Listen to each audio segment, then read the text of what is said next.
یہ آپس میں اس طرح زبانیں دراز کر لیتے ہیں کہ زمین آسمان بھی کانپتے ہوں گے کہ یہ کیا کر رہے ہیں۔ تو میں نے ایک کا سنا، وہ کہہ رہا تھا کربلا کا تو واقعہ ہی نہیں ہوا، امام حسین کو ڈاکوؤں نے قتل کر دیا۔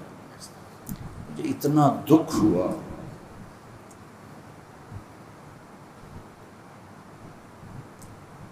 میرے اب بھی آنسو آ رہے ہیں کہ اتنی بڑی زیادتی اہل بیت تو ڈاکوؤں نے قتل کر دیا۔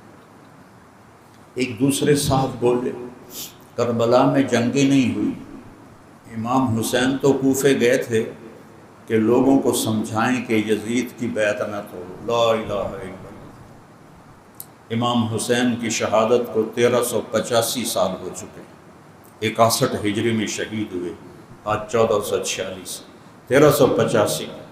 اللہ کا فضل ہے، میرا دعویٰ کوئی نہیں، لیکن اللہ نے مجھے تاریخ پڑھنے کا بہت تفصیلی موقع دیا۔ یہ بات میرے کانوں نے پہلی دفعہ سنی کہ وہ تو یزید کی بیعت کے لیے ان کو تیار کرنے جا رہے تھے۔ اتنا بڑا بہتان، اتنی جہالت، اتنی نادانی، یہ کیسے سامنا کریں گے میرے نبی کا؟ آپ میری اولاد کو برا کہو، میں آپ کو اچھا سمجھوں گا؟ اتنا بڑا بہتان ایک فاسق فاجر انسان کے لیے وہ گئے تھے کہ تم یزید کی بیعت نہ توڑو، سبحان اللہ۔ اور پھر کربلا میں جنگ ہی نہیں ہوئی، امام حسین تو شام جا رہے تھے، اور شام کے راستے وہ کوفے سے شام جا رہے تھے، اور راستے میں کربلا آتا ہی نہیں ہے۔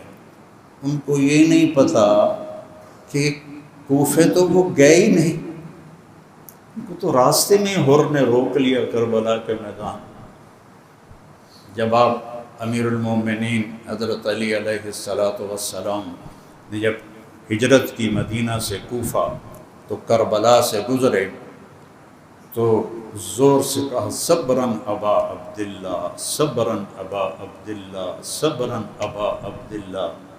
ابو عبداللہ حضرت حسین کا لقب تھا، ابو عبداللہ صبر، ابو عبداللہ صبر، ابو عبداللہ صبر۔ ساتھیوں نے پوچھا یہ آپ کیا فرما رہے ہیں؟ کہا یہ مٹی پہچان رہا، میرے نبی نے مجھے فرمایا تھا کہ میرا حسین اس مٹی میں شہید ہوگا، تو میں اس کو نصیحت کر رہا ہوں کہ صبر کا دامن نہ چھوڑنا، ادھر آ ستم گر ہنر آزمائیں تو تیر آزما ہم جگر آزمائیں۔ وہ تو کوفے گئے ہی نہیں، اتنی جہالت، اتنی جہالت۔ وہ تو یزید کے لیے لوگوں کو منانے جا رہے تھے۔ کتنا بڑا بہتان ہے حضرت امام حسین علیہ السلام کی پاکیزہ ہستی پر۔